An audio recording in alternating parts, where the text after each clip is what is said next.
Welcome, folks, to this solo episode on ritual, and I am beyond excited to dig into this topic because it's certainly appropriate given the time of year. We're shifting into approaching the longest night. It's currently November, and regardless of what season you're watching this, you can get a lot from it. So just understand that there's something powerful about beginning to work with ritual and peak experience, and I'll dig into that in a second. During this particular time of year, it's one of the reasons why we end up heading into the new year and everybody's making a bunch of proclamations on what they're going to do to change their lives. And by February, those are, for the most part, finished. They don't last because we don't have a culture that really supports what it is that we're doing. I mean, we've taken a celebration of the ancestors and a recognition of the impermanence of life and turned it into, candy and ghouls.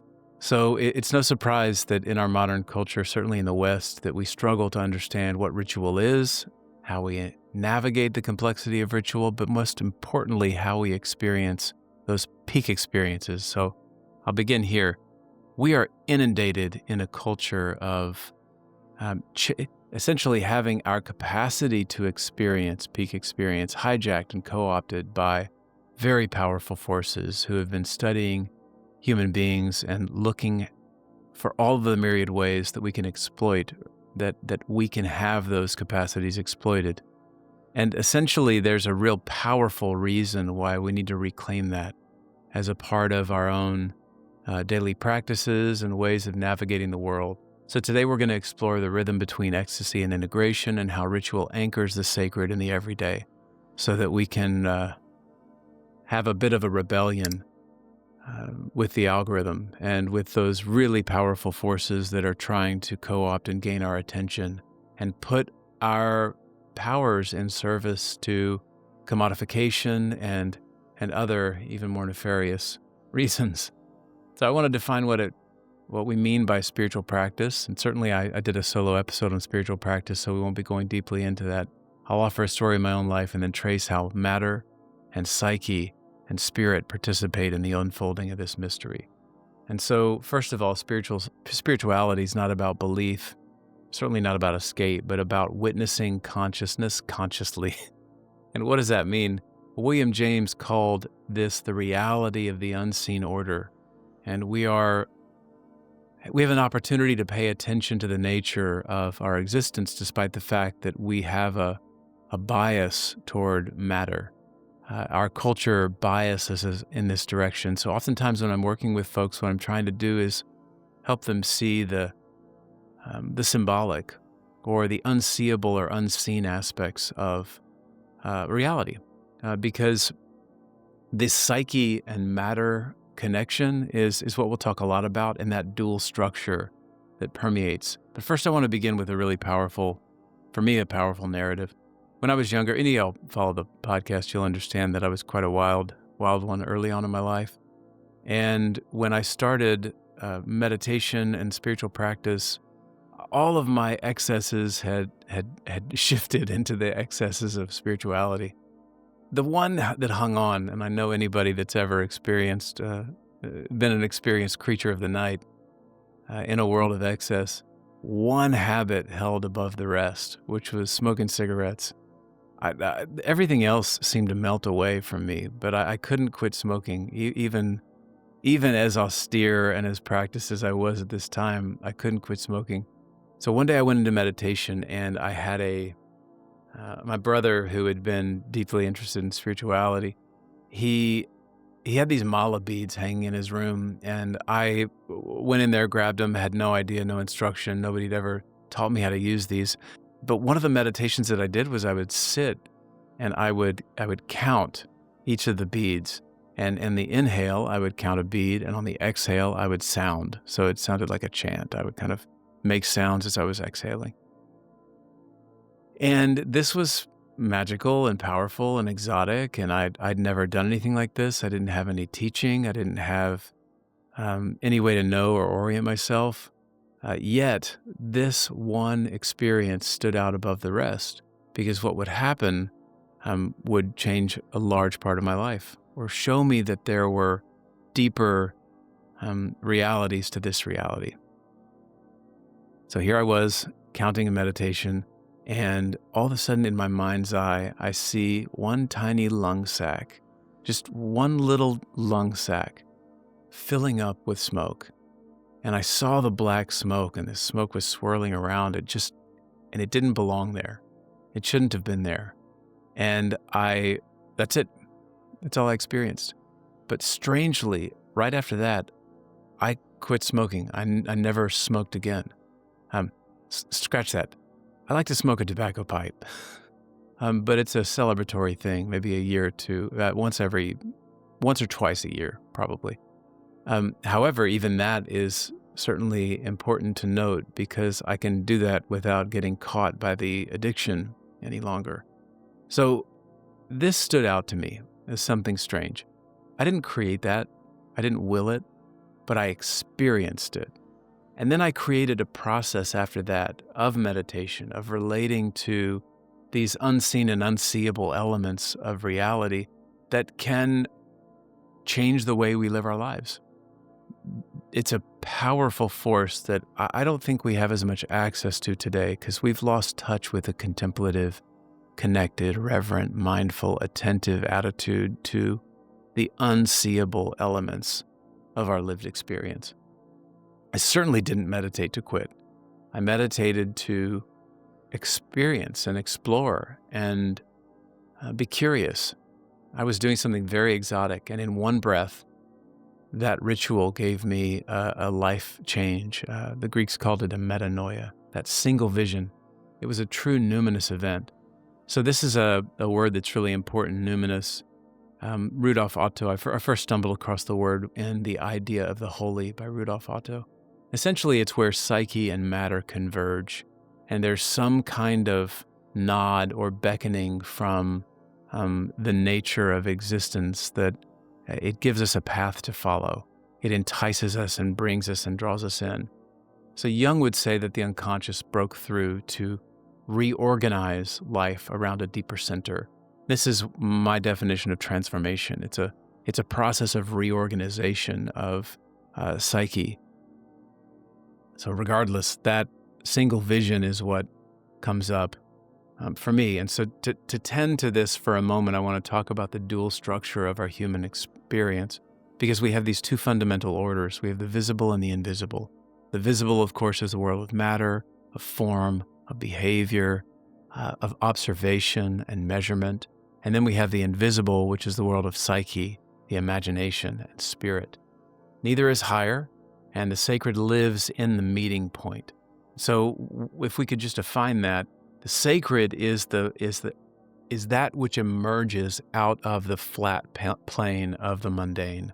You're going about your life and something just kind of pops out. It could be something in nature, it could be a person, it could be an experience that stands out and has a kind of sparkle. Some fairy dust has been sprinkled, and all of a sudden it can be undeniable, and it only happens to you. It is not necessarily something that others can observe, which is, of course, given that we're such social beings, it's one of the problems that we have in the first place, because a lot of times what we don't do is believe what happens to us when it's not shared in consensus reality. Mircea Eliade, an incredible writer in the comparative religions, calls it a hierophany, where the sacred is revealed in the ordinary. And I think that ritual is a way of keeping that dialogue between that which stands outside of the profane or the mundane. Because as we all are, or we will soon be aware of, we're all exceptional amnesiacs. And given the fact that we're so prone to forgetting our experiences that aren't necessarily shared in consensus reality, then we are at risk of having these very powerful, potent openings reduced or returned back into the mundane. And then we will say it was nothing but an act of imagination, or nothing but some kind of momentary experience that doesn't really matter. So ritual itself is a reclamation, a return, a discipline to reconnect and reclaim those experiences that stood out above the mundane. I want to spend a little bit of time on mystical experience because the hierophany of the sacred breaking through, it stands out, and mystical experience is the way that we, in a very unique way, can understand and commune with these deeper, unseeable elements of consciousness. Essentially, it's a tap from that which is beyond our sensory perceptions. And there are classic traits that come along with a mystical experience, and I want to just present those today. They are ineffable, meaning they're beyond words. They're noetic, in that it carries some intuitive knowing, or you experience some download. It's transient, which it's fleeting, but it's rather unforgettable. It's passive in that it happens to us, not through our own will. It happens, and it's unitive in that it dissolves the boundaries, revealing a deeper interconnection between us and reality and other elements of reality. These are the moments when the ego realizes that it is not the center, and something larger looks through our eyes. This is the word the Greeks use, ecstasis or ecstasy, for this experience, where we realize that we are not the masters of our own house. We are not our ego is not the only game in town. But again, there's a reordering process that happens. And ritual is one of those experiences that we can participate in that reordering and maintain that thread between our initial experience. Because ecstasy or mystical experience without kind of behavioral process can fade into nostalgia. Something that once happens to you becomes a great story to tell, but it doesn't continue to alter and reorganize your life in meaningful ways. While the experience tends to be passive, we also need to honor that it matters to us. So my dear friend Sean said early on that psyche is like a lover. When we attend to that lover attends to us. And so if we don't attend to those unseeable elements of reality, then they remerge with that flat plane of existence. And you've got a great story to tell about that thing that happened to you that one time. But really, it's not co-regulated, co-connected, co-created in a communion. It's very relational. And the ritual is a way of saying this matters. This matters to me.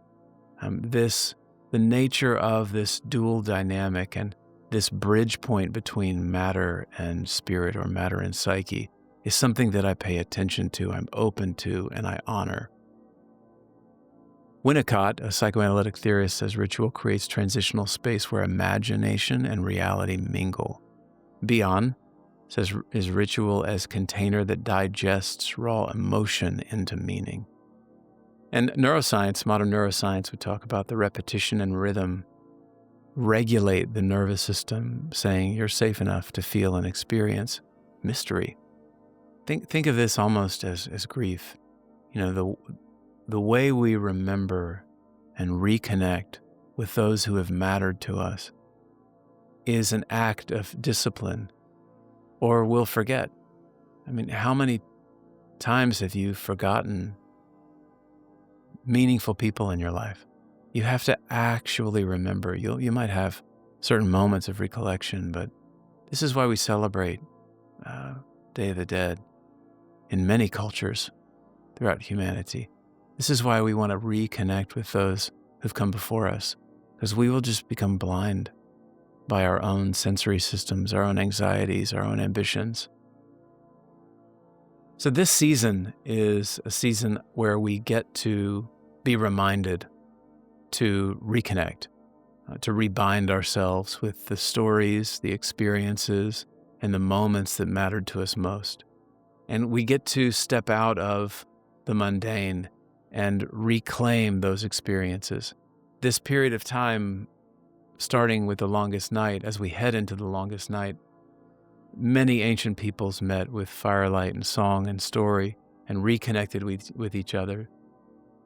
Because the consequence of forgetting is that the world grows dim, and distraction is the cultural conditioning that takes us over. So ritual, again, is an act of rebellion.